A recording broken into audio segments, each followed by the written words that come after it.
আমি এসে পড়েছি। আমার তো আনন্দে লম্বা জম্প করতে ইচ্ছে করছে, তোর বুদ্ধির তারিফ না করে পারছি না। বিটু, তোর প্ল্যান মতো লুকিয়ে চন্দ্রযান 3-তে কি সহজে চলে এলাম।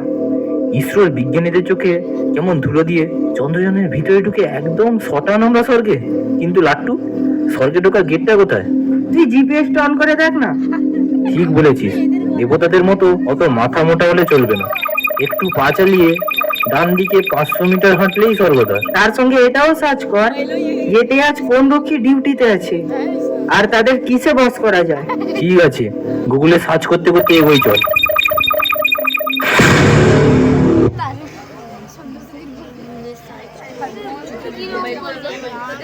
এখনই নাটক হচ্ছে, একটু কথা বলতে চাই।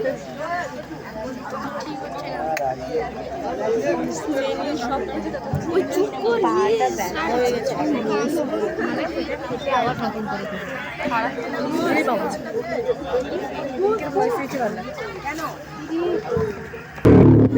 এই ভৃঙ্গি, স্বর্গদার রক্ষায় আমাদের ডিউটি দিয়ে কার্তিক দাদা বেশ নিশ্চিন্তে ঘুমোচ্ছে। এই সুযোগ আমরাও একটু মস্তি করে নি।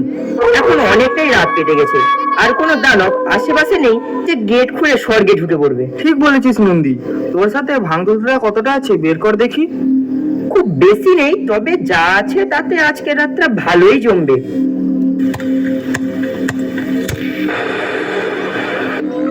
আমার মনে হচ্ছে আমি স্বয়ং মহাদেব, আমার তো তাণ্ডব নৃত্য করতে ইচ্ছে করছে। দূর ছাই, আমার মনে হচ্ছে আমি মুম্বাইয়ের শুটিং ফ্লোরে কোন ভিলেনের সঙ্গে ডিসুং ডিসুং করছি। নন্দী আর ভৃঙ্গি ঝিমোচ্ছে। লাট্টু, এই সুবর্ণ সুযোগ, চল ঢুকে পড়ি। তাই চল। এ কি কি আপনারা? আপনি কি স্বর্গাধিপতি ইন্দ্র? আমার প্রণাম গ্রহণ করুন। আর আপনি কি নারায়ণ? না না, আমরা মর্তের মানুষ। আমার নাম বিট্টু। আর আমার নাম লাট্টু। আমরা আমরা স্বর্গলোকে স্বর্গলোকে ট্যুরে ট্যুরে এসেছি। এসেছি। ও, তোমরা তাহলে দেবতা নও, তোমরা মর্তের মানুষ। তার অর্থ তোমরা অনুপ্রবেশকারী। বুঝেছি, একজন মোদি আর একজন মমতার চর। এদের পাকড়া করে নন্দী, এদের মনকে চালান করে দিই। তোমরা তো ছাড়, স্বয়ং ব্রহ্মা এলেও আমাদের সঙ্গে হেঁটে উঠবে না। আচ্ছা, তোমাদের চেনা চেনা লাগছে না? তুমি তো মনে হয় নন্দী, আর তুমি তো মনে হয় ভৃঙ্গি। এই, তোমরা আমাদের নাম জানলে কি করে? শুধু তোমার নয়, তোমার 14 পুরুষের নাম গোত্র ঠিকুচি আমাদের জানা। তোমরা তো কোন ছাড়, স্বয়ং ব্রহ্মা আমাদের ডেকে পাঠিয়েছেন আমাদের কাছ থেকে পরামর্শ নেওয়ার জন্য। এই দেখো ব্রহ্মার লেখা চিঠি। তাড়াতাড়ি গেট খোলো, আমাদের হাতে বেশি সময় নেই। আর ব্রহ্মার কাছে কথা বলার সময় নয়, তোমাদের প্রমোশনের সুপারস্টার করে আসবো। সত্যি বলছো? আমাদের প্রমোশনটা হবে? তাহলে তোমরা স্বর্গে প্রবেশ করো, আমাদের কথাটা মনে রাখবে। চলো এগিয়ে দিই।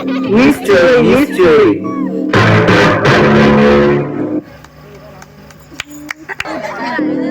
নারায়ণ নারায়ণ। বাবা ভোলেনাথ কি নিদ্রা থেকে জাগ্রত হইয়াছেন? বন্ধু, ওরে অর্বাচীন, সবাই দুপুর 12টা, এই অসময়ে আমার নিদ্রা ভঙ্গ করলি। দেব শ্রীনয়নের আগুনে দেব অস্ত্র করে। আজ্ঞে বাবা, আমি নারদ। একটি গোপন পরামর্শ ছিল। তোমার তিনয়নে কি আর আগুন আছে? ছাইবস্য গিলিয়ে গিলিয়ে তো তিনয়নের 12টা বাজাইছে। এখন আর আগুন বাহির হইবে না, বাহির হইবে জল। বোম বোম, ববম বোম। নারায়ণ নারায়ণ। থামো থামো, শিবলোকে নারায়ণের শ্রুতি, এসব এখানে চলবে না। দেবলোকে নারায়ণ আমার অ্যান্টি লবি করে, দেখলে না? গতবার স্বর্গের পরিচালন কমিটির প্রেসিডেন্ট ইলেকশনে রিগিং করে ও আমাকে হারিয়ে দিল। দেখুন বাবা, আমি আপনার একান্ত অনুগত ভক্ত, কিন্তু মুখে প্রেসিডেন্টের নাম গান না করিলে যদি আমাকে পদচ্যুত করে, তাই হৃদ মাজারের শিব শঙ্কর দুটি ঠোঁটের মাঝে নারায়ণ চক্রধর। তবে যদি গোসা না করেন, তাহলে একটি সত্য কথা প্রকাশ করিব। কি আর কথা বলবে, বলেই ফেলো। বাবা, আপনার বেশভূষা ঠিক দেবতা সুলভ নয়। আপনি ব্যাঘ্রচর্ম পরিধান করেন, আদুল গায়ে ছাই ভস্য মাখেন, গাঁজা ধুতরা ভাং সেবন করেন। এতে দেবতাদের তেতাসে বড্ড লাগে। দেবতাদের মধ্যে আপনার বিরুদ্ধে ভোট দিয়েছেন। এর প্রতিশোধ নেব কি করে? আমার যে রাতের ঘুম চলে গেছে। নারায়ণ নারায়ণ, তুই শিবায়ন শিবায়ন। আপনি দামি দামি জমকালো পোশাক পরুন, ইম্পোর্টেড সেন্ট ব্যবহার করুন, আর ব্যাটারি চালিত আধুনিক যানবাহনে যাতায়াত করুন। কিন্তু ওসব পাবো কোথায়? সব ব্যবস্থা হইয়া যাইবে। মর্তলোকে কিছু এজেন্ট আছে, আপনি অনুমতি প্রদান করিলে সব ব্যবস্থা কয়েকদিনেই এর মধ্যেই হইয়া যাইবে। কি বলছো? তাহলে আমি পরে ইলেকশনে প্রেসিডেন্ট পদ ফিরে পাবো? শুধু তাহাই নয়, মর্তের ভারতবর্ষে প্রশান্ত কিশোর বা পিকে টিমের সঙ্গে কন্ট্রাক্ট করিলে আপনার জিত সুনিশ্চিত হইবে। তাহলে তুমি আজ থেকেই কাজে লেগে যাও। নারায়ণ নারায়ণ, আমি হইতেছি নারদ। আমার প্রখর বুদ্ধির কাছে দেবতারা সব হাতের মুঠোয়। হ্যাঁ বাবা, যে গুরুত্বপূর্ণ খবর লইয়া আপনার অসময়ে ঘুম ভাঙাইতে বাধ্য হইলাম, সেই খবরটা আপনাকে দেব। কি সেই গুরুত্বপূর্ণ সংবাদ? মূর্তির জীবন্ত মানুষ স্বর্গলোকে ঢুকিয়া পড়িয়াছে। কিভাবে ঢুকলো? নন্দী ভৃঙ্গি কি করছিল? ডাকো তাদের এক্ষুনি। আমি তাদের এক্ষুনি পাঠিয়ে দিচ্ছি। বাবা, আমাদের তলে পাঠিয়েছে। তোমরা পাহারায় থাকতে কিভাবে মর্তের মানুষ স্বর্গলোকে প্রবেশ করলো? আগে আমরা জানবো কি করে? আমরা পাহাড়ায় থাকতে থাকতে তো মশা থেকে হাতি কেউই বলতে পারে না, তাই না নন্দী? আমি তোমাদের দুজনকে সাসপেন্ড করবো। Bomb bomb. এমন কাজ করবেন না হে মহাদেব, আমরা না খেতে পেয়ে মারা যাব, আমাদের স্ত্রী সন্তান আমাদের ছেড়ে চলে যাবে। আমাদের কোনো অপরাধ নেই। সুলেবানি, স্বর্গের প্রাচীরগুলো অনেক পুরনো তো, যেখানে সেখানে ভেঙে গেছে। যদি সেই ভাঙা জায়গা দিয়ে ঢুকে পড়ে তাহলে আমাদের অপরাধ কোথায়? হে দেব, বিশ্বকর্মাকে খবর দাও, ইটের পুরনো প্রাচীর তুলে দিয়ে একটা স্ফটিক প্রাচীর নির্মাণ করে দিতে বলো। লক্ষ্মীকে বলো অর্থের ব্যবস্থা করতে। আমাকে খবর দাও, ইটের পুরনো প্রাচীর তুলে দিয়ে একটা স্ফটিক প্রাচীর নির্মাণ করে দিতে বলো। লক্ষ্মীকে বলো অর্থের ব্যবস্থা করতে। এই চাকরির তাহলে যাবে না তো বাবা? ভেবে দেখতে হবে। তাহলে কি মায়ের কাছে গিয়ে নালিশ করবো নি? তা মায়ের কাছে কেন? মায়ের কাছে কেন? খবর দাও, তাহলে তো আমার পিন্ডিটাই চটকে দিবে। তাই হবে, তাই হবে। তথাস্তু, তোদের চাকরি বহালি থাকলো।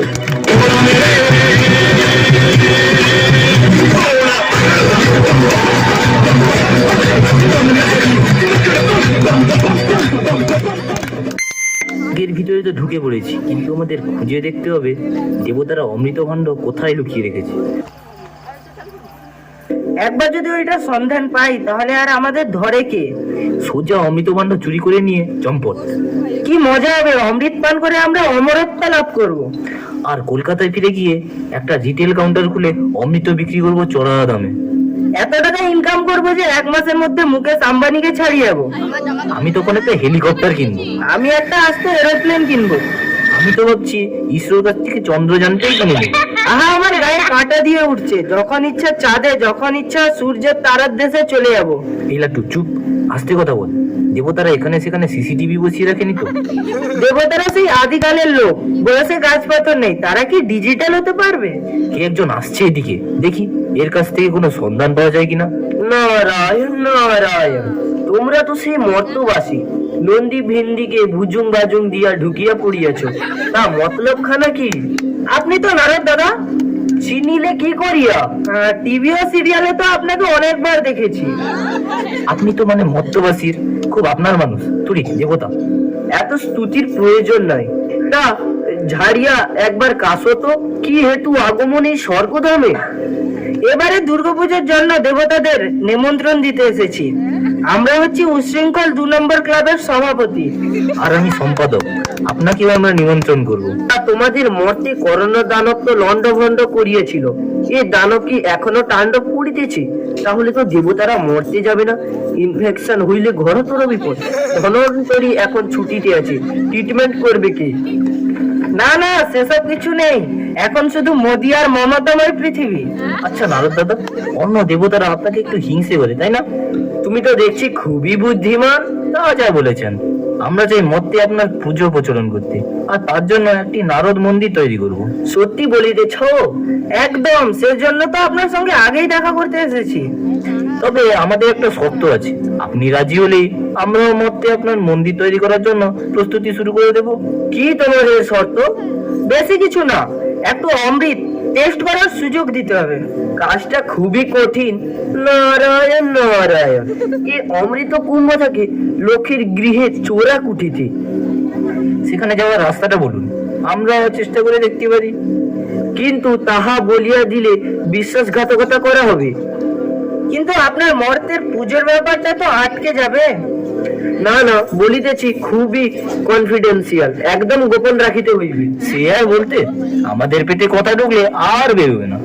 তাহলে শোনো, সোজা রাস্তায় গিয়ে দেবরাজ ইন্দ্রের প্রাসাদের বাম দিকে রাখিয়া 500 মিটার অগ্রসর হইবে। তারপর পড়িবে গণেশের গৃহ। তার গেটের ভেতর দিয়া রাস্তা গিয়েছে শিবলোকে। শিবলোকে পৌঁছে দেখিবে শিবকুণ্ডের পাশে একটা গর্ত। সেই গর্তে ঢুকিলে পাবে একটা সুড়ঙ্গ। এ সুড়ঙ্গ গিয়া পৌঁছাছে লক্ষ্মী দেবীর ভান্ডার গৃহে। সেখানেই আছে অমৃত কুম্ভ। ঠিক আছে নারদ দাদা, চলি তাহলে। ফিরে দেখা করে যাব, আর মন্দির নিয়ে বিশদ কথা হবে। একটা মর্তের মানুষকে সব বলিয়া দিলাম। ইহারা যদি অমৃত কুম্ভ লইয়া সত্যি সত্যি চম্পট দেয়, তা হইলে তো দেবতারা মরিয়া যাইবে আর মর্তের মানুষ অমর হইয়া যাবে। কাজটা ঠিক করিলাম না।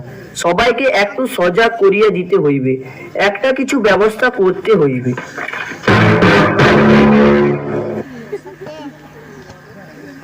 বাড়িতে আছিস?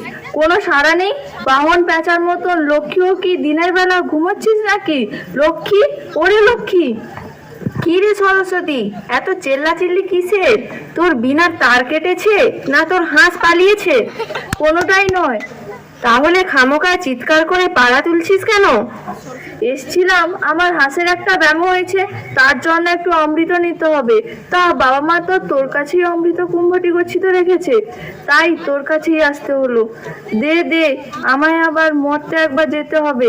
ওখানে উচ্চ মাধ্যমিক পরীক্ষা হচ্ছে কিনা? ওসব পরীক্ষা টরীক্ষা সব ফালতু ব্যাপার। মরতে তোর আর কোনো কদরই নেই। শিক্ষা দীক্ষার কাঁথায় আগুন। ওখানে তো পরীক্ষা না দিয়ে বিএ, এমএ, ডাক্তারি, ইঞ্জিনিয়ারিং ডিগ্রি পেয়ে যাচ্ছে। ইন্টারভিউ না দিয়ে চাকরি পেয়ে যাচ্ছে, শুধু এই লক্ষ্মীরই জোরে। বুঝলি, তোর পপুলারিটিতে ভাটার টান ধরেছে। না না, এসব আমি চলতে দেব না। বিদ্যার কদর সব যুগেই ছিল, ভবিষ্যতেও থাকবে। কিছুদিন অপেক্ষা কর, সব বদলে যাবে। মরতে একবার ঘুরে আয় না, দেখতেই পাবি। যে যত মূর্খ তার ততই বেশি ক্ষমতা, আর তার ততই বেশি টাকা। পড়াশুনো করে সময় নষ্ট না করে রাজনীতি করলেই আমার আশীর্বাদ পাবে। আর তোমার আশীর্বাদে বিশাল বিশাল ডিগ্রি নিয়ে বেকারের সংখ্যা বাড়ছে, আর আতপেটা খেয়ে চাকরির জন্য ধর্নায় বসছে। এই সস্তার রাজনীতি দুদিনেই ফুটে যাবে, তখন দেখবি কত ধানে কত চাল। তুই আমার সঙ্গে টক্কর দিতে চাস? দেখ, আমি আমার আশীর্বাদ ধন্য কিছু রাজনীতিবিদদের পাঠিয়ে দেব। সব স্কুল, কলেজ, ইউনিভার্সিটি দখল করে পার্টি অফিস বানিয়ে দেবে। কি এত বড় স্পর্ধা! আমিও আমার বিনা দিয়ে তোর লক্ষ্মীর ভান্ডার ফুটো করে দেবো। এগিয়ে আয় দেখি একবার, তোর চুলের মুঠি ধরে স্বর্গলোক থেকে মরতে তাড়িয়ে দেবো। নারায়ণ নারায়ণ, শান্ত হন লক্ষ্মী, শান্ত হন সরস্বতী। দেখছি তোমরা স্বর্গের দেবতাদের মান সম্মান জলাঞ্জলি দেবে। তোমাদের এই ঝগড়াঝাটির ফাঁকে মর্তের কিছু চোর ঢুকে পড়েছে তোমাদের প্রাসাদে। যে যার ঘর সামাল দেবে যাও। দেখছি তোমরা স্বর্গের দেবতাদের মান সম্মান জলাঞ্জলি দেবে। তোমাদের এই ঝগড়াঝাটির ফাঁকে মর্তের কিছু চোর ঢুকে পড়েছে তোমাদের প্রাসাদে। যে যার ঘর সামাল দেবে যাও। চোর চোর!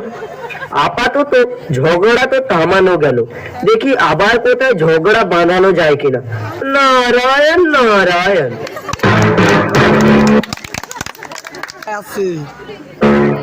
বেঁচে গেছি, তাই না লাট্টু?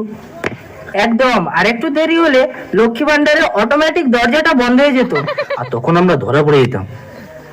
আমাদের কপালে নরক বাসার গরম তেলে হাবুডুবু খাওয়া ছাড়া আর কিছুই জুড়তো না। যাই হোক, এবারে অমৃত কুম্ভ নিয়ে স্বর্গ থেকে যত দ্রুত সম্ভব চম্পট দিতে হবে।